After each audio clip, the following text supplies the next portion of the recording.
안녕하세요. 저희는 오교구 22구역의 박상민 권효선 집사 가정입니다. 우선 철없고 믿음이 부족한 저희에게 자녀를 위해 21일 동안 합심하여 기도할 수 있는 시간을 허락해 주신 하나님께 감사드리고, 세례를 받는 것이 주님 안에서 죽었다 다시 태어나는 엄청난 일임에도 그동안 너무나 가벼이 여겼던 저희 모습을 고백하고 회개합니다. 자녀를 위한 기도문을 작성하는 동안 많은 사건들이 저희 가정에 일어났었는데, 대표적인 두 가지만 간증하자면, 첫 번째로는 즉시 응답해 주신 하나님입니다. 저희 딸 휘영이는 태어날 때부터 양쪽 눈물샘이 모두 막혀 있어서 눈물이 원활하게 빠져나가지 못해 눈곱이 심하게 끼고 결막염으로 매우 고생하고 있었습니다.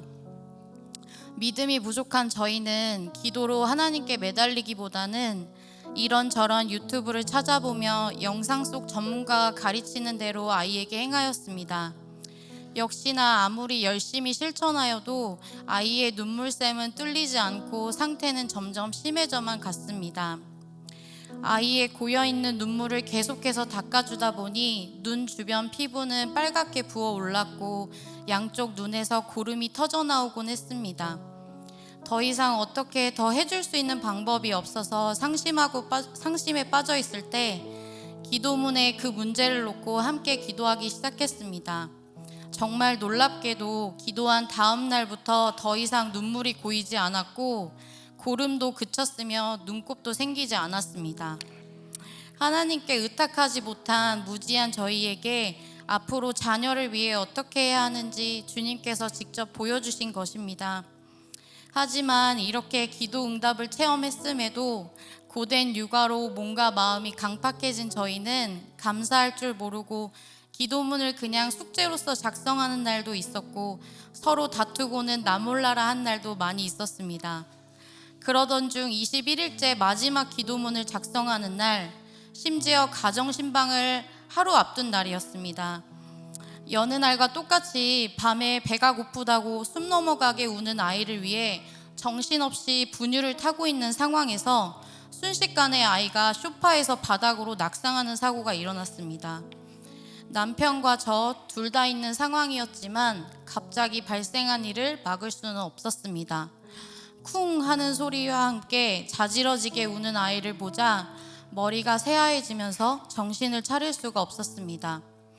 급하게 아이를 안고 응급실 이곳저곳을 돌아다녔지만 전공의 파업과 소아과 의사가 없다는 이유로 아무 곳에서도 받아주지 않았습니다.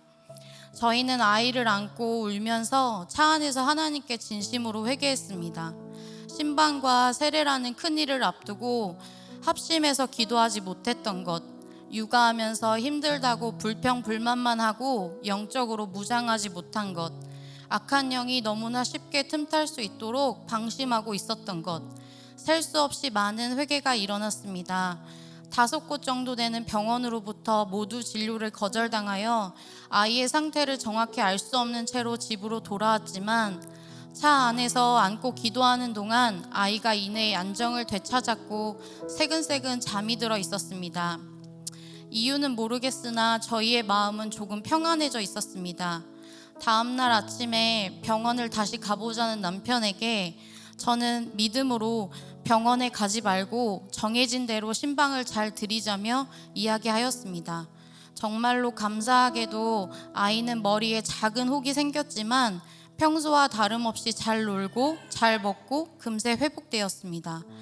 그 후 주님께서는 심령이 가난해진 저희에게 신방을 통하여 약속의 말씀과 많은 은혜를 주셨습니다. 21일 기도문을 다 채우고 뒤돌아보니 저희가 한 것은 하나도 없고 다 주님께서 해주신 것들이었습니다. 아이를 키우고 지켜주신 것도, 지루하고 피곤하기만 했던 그 하루도 모든 것이 주님의 은혜였고 주님의 핏값이었습니다. 이 시간을 통해서 우리 아이를 위한, 가정을 위한 기도와 감사가 끊어지면 절대 안 된다는 것을 깨달았기에 항상 기뻐하고 쉬지 말고 기도하고 범사에 감사할 것입니다. 또한 하나님께서 저희에게 맡겨주신 자녀를 하나님의 뜻에 맞게 잘 양육하도록 하겠습니다. 이상 간증을 마치겠습니다.